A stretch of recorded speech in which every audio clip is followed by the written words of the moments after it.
Super star Mahesh బాబుకి enforcement directorate ఇచ్చినటువంటి నోటీసులు అక్రమ లావాదేవీలకు సంబంధించి మనీ లాండరింగ్కి సంబంధించి ఆయన పాత్ర ఉందంటూ విచారణ చేసేందుకు ఎన్ఫోర్స్మెంట్ డైరెక్టరేట్ సిద్ధం కావడము టాలీవుడ్ వర్గాల్లో ఒక ప్రకంపనలకి సెన్సేషనల్ అయినటువంటి ఇష్యూకి చర్చకి దారితీస్తోంది.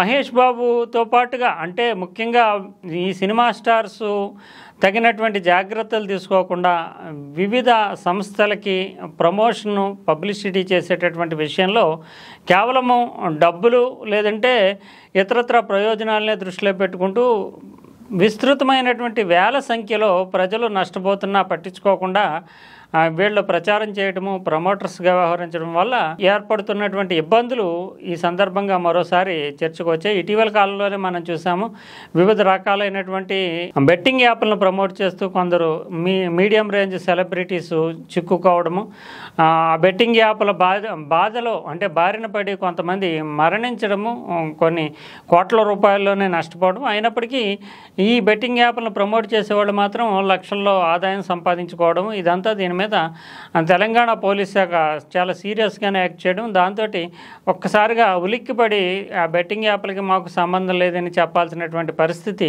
ఏర్పడడం అనేటటువంటిది చూసాము. తాజాగా మహేష్ బాబు లాంటి సూపర్ స్టార్ ఇరుక్కోవడం అనేది, అందులోని ఈ అక్రమ నగదు చలామణికి సంబంధించి ఈయనపైన అభియోగాలు రావడము, ఇదంతా టాలీవుడ్ పరిశ్రమనే దిగ్భ్రాంతికి గురి చేసింది.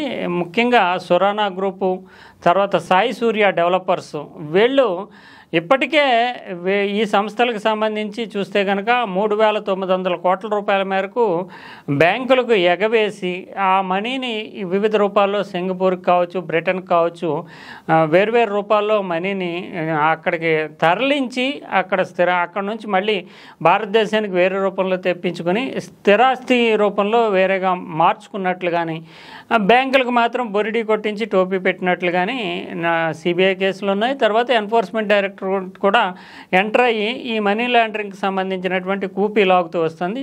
ఈ నేపథ్యంలోనే మహేష్ బాబు ప్రమోటర్గా ఉన్నటువంటి మహేష్ బాబు కూడా ఈ మనీ లాండరింగ్లో కొంత మొత్తాన్ని అక్రమ నగదు చలామణిలో భాగంగా చెల్లించినట్లుగా వివరాలు బయటకు రావడము, ఇది ఒక రకంగా సెన్సేషనల్ ఇష్యూగా మారింది. ఎందుకంటే గత నుంచి చూస్తున్నాం సెలబ్రిటీస్ చట్టబద్ధంగా చెల్లించాల్సినటువంటి, ఇక్కడ మహేష్ బాబు ఇరుక్కున్నటువంటి విషయంలో కూడా చట్టబద్ధంగా ట్యాక్స్ పన్ను రూపంలో చెల్లించాల్సిన మొత్తం నుంచి తప్పించుకోవడానికి గాను ఈ రకమైనటువంటి నగదు రూపంలో కొంత తీసుకోవడము, దానిని వేరే రూపంలో మళ్లించడం అనేది జరుగుతూ వస్తుంది. ఇప్పుడు మహేష్ బాబు ఎదుర్కొంటున్నటువంటి కేసులో ఆయనకి సాయి సూర్య డెవలపర్స్ ప్రమోట్ చేసినందుకు, రియల్ ఎస్టేట్ని ప్రమోట్ చేసినందుకు 5,90,00,000 రూపాయలని చెల్లించినట్లు, అందులోని 3,40,00,000 రూపాయలు మాత్రము ఈ నగదు చలామణి రూపంలోకి చెల్లించినట్లుగా, 2,50,00,000 మాత్రమే అఫీషియల్గా కనిపించేటట్టు చేసినట్టుగా ఆ రికార్డులు అయితే వాళ్ళ దగ్గర దొరికినాయి.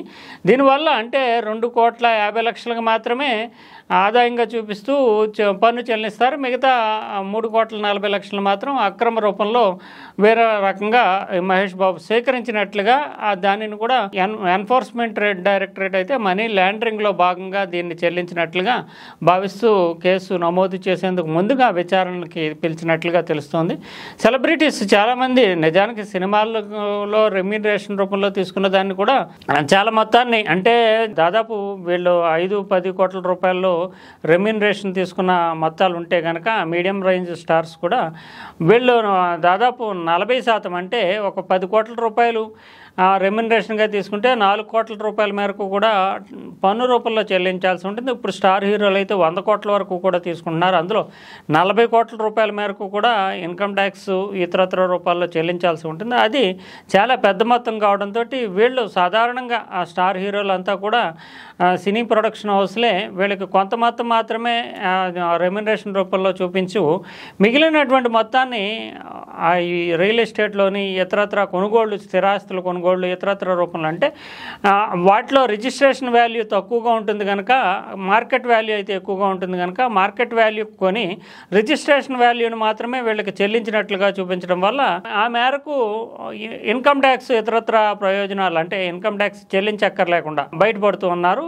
ఇది చాలా ప్రొడక్షన్ హౌస్లు చాలా తెలివిగా వ్యవహారంగా నడుపుతూ ఉంటాయి. మార్కెట్ వాల్యూ రిజిస్ట్రేషన్ వాల్యూ మాత్రమే ప్రభుత్వ లెక్కల్లో ఉంటుంది కనుక బహిరంగ మార్కెట్లో ఎక్కువ మొత్తానికి కొని హీరోకు మాత్రం ఆ ఎక్కువ మొత్తం రెమ్యునరేషన్లో భాగంగానే చూపిస్తూ ప్రభుత్వానికి అప్పచెప్పేటటువంటి లెక్కల్లో మాత్రం తక్కువ మొత్తం ట్యాక్స్ కట్టేటటువంటి వెసులుబాటుని ఆ హీరోలకు కల్పిస్తూ ఉంటారు. ఇది సాధారణంగా జరుగుతూ ఉంటుంది. కానీ ఇప్పుడు ఈ రియల్ ఎస్టేట్ సంస్థలు మాత్రము అక్రమాల్లో ఇరుక్కోవడము, ప్రజలకు టోపీ పెట్టడము, ఆ వెంచర్స్లోనే అక్రమాలు చేయడము, దీని మీద సిబిఐ ఈడీ దర్యాప్తు చేయడం, విచారణ చేయడము, ఇప్పుడు దాంట్లో కూడా ఈ మహేష్ బాబు ఉదంతం బయటికి రావడము, వీళ్ళు సాధారణంగా కార్పొరేట్ సంస్థలు అంటే పెద్ద పెద్ద కార్పొరేట్ సంస్థల విషయంలో మాత్రము కూల్ డ్రింకులు, థమ్సప్లు ఇటువంటి కోకో కోలాలు వీటికి ప్రమోట్ చేసినప్పుడు మాత్రం అంతా కూడా ఆల్మోస్ట్ వైట్ మనీగా వస్తూ ఉంటుంది. కానీ ఈ అక్రమాలకు పాల్పడేటటువంటి వెంచర్లు సొరానా గ్రూప్, సొరానా పవర్స్ ఇలా రకరకాల రూపంలో ఈ కంపెనీలు సొరానా ఇండస్ట్రీస్, సాయి సూర్య డెవలపర్స్ వీళ్ళు మాత్రము బ్యాంకులకు బురిడి కొట్టించేందుకు కొన్ని వేల కోట్ల రూపాయలని అక్రమంగా తరలిస్తున్నారు. దీంట్లో భాగంగా ఇక్కడ మహేష్ బాబు ఇరుక్కున్నారు. గతంలో కూడా సౌరవ్ గంగూలీ లాంటి వాళ్ళు వన్ ఇండియా అంటూ ఒక కార్డుని ప్రమోట్ చేస్తూ ఒక సంస్థ ఆయన్ని బ్రాండ్ అంబాసిడర్గా పెట్టుకుని అక్రమాలు చేయడం కానీ, షారుఖ్ ఖాన్ తోటి కొన్ని సంస్థలు ఈ రకమైనటువంటి వ్యవహారాలు ఇరుక్కోవడం కానీ గతంలో జరిగింది. టాలీవుడ్లో మాత్రం ఇప్పుడు మహేష్ బాబు నేరుగా మనీ లాండరింగ్కి సంబంధించి ఇరుక్కోవడం, ఇన్కమ్ ట్యాక్స్ ఎగవేత, ఇన్కమ్ ట్యాక్స్ నోటీసులు ఇవన్నీ సాధారణంగా ఉంటాయి. కానీ మనీ లాండరింగ్కి సంబంధించి నేరుగా అంటే ఈయనకి సంబంధించి అంటే ఈ సంస్థ సొరానా గ్రూపు, సాయి సూర్య డెవలపర్స్ వేల కోట్ల రూపాయల్లో అక్రమాలు చేశాయి. ఆ కంపెనీల అక్రమాలతో నేరుగా మహేష్ బాబుకి సంబంధం లేదు. కానీ ఈయన నగదు రూపంలో తీసుకున్నటువంటి మనీ విషయంలో మాత్రం మనీ లాండరింగ్ జరిగింది. ఆ మేరకు ఈయన పాత్ర ఈ 3,40,00,000 రూపాయల నగదుకు సంబంధించినటువంటి విషయంలో మనీ లాండరింగ్ విషయంలోనే మహేష్ బాబు పాత్ర ఉంది. ఆ కంపెనీలు చేసినటువంటి వేల కోట్ల రూపాయల అక్రమాల్లో ఈయన పాత్ర లేదు. అయినప్పటికీ ఈ 3,40,00,000 వ్యవహారంలో మాత్రం మహేష్ బాబుని ఇరుక్కున్నట్లుగానే చెప్తూ ఉన్నారు. ఇది ఏదేమైనా సూపర్ స్టార్లు, సెలబ్రిటీస్ వీళ్ళంతా అప్రమత్తం కావాల్సి ఉంది.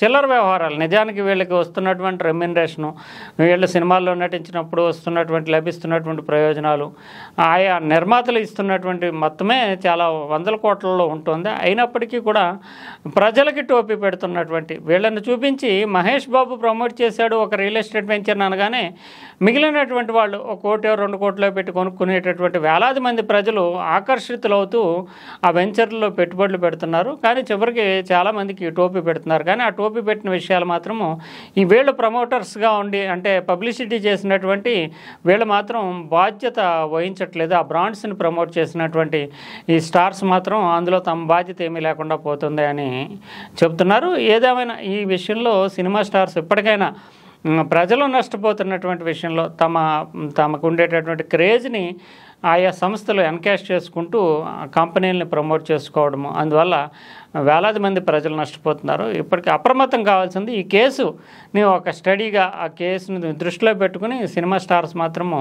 బ్రాండ్స్ని ప్రమోట్ చేసే విషయంలో కొంత జాగ్రత్త పడకపోతే భవిష్యత్తులో ఇలాంటి చిక్కులే మరిన్ని తలెత్తే అవకాశం ఉంది. దాదాపు 4-5 హీరోల మీద ఈ మేరకు ఇప్పటికే ఈ మహేష్ బాబు కేసు బయటకు వచ్చిన తర్వాత మిగిలిన వ్యవహారాల్లో ఎలా ఉంది అని కూడా ఈ ఎన్ఫోర్స్మెంట్ డైరెక్టరేట్ దృష్టి పెడుతున్నట్లుగా కూడా వార్తలు వస్తున్నాయి. ఏదేమైనా ఇది టాలీవుడ్ పరిశ్రమ అప్రమత్తం కావాల్సినటువంటి అంశం అయితే మనకి కనిపిస్తూ ఉంది. మహేష్ బాబు ఉదంతాన్ని పూర్తి స్థాయిలో పరిగణనలోకి తీసుకుని ఆలోచిస్తే